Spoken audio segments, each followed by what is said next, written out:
মুরগির মাংস এই ভাতগুলো দিয়ে ধনেপাতা, ফুলকপি, সিম, পাকা টমেটো, ডিম। আমি মাংসগুলো দিয়ে দিব। মাংসগুলোকে হালকা ভেজে নেব। স্বাদ মতো লবণ দিয়ে দিব। রসুনের কোয়া দিয়ে দিব। এখন দিয়ে দিব ফুলকপিগুলো।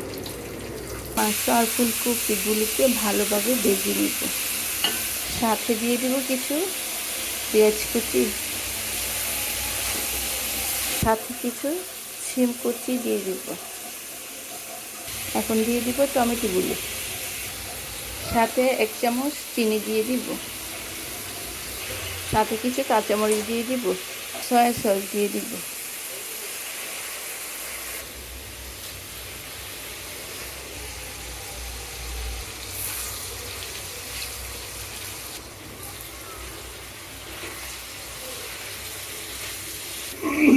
এখন ভাতগুলো আমি দিয়ে দিব।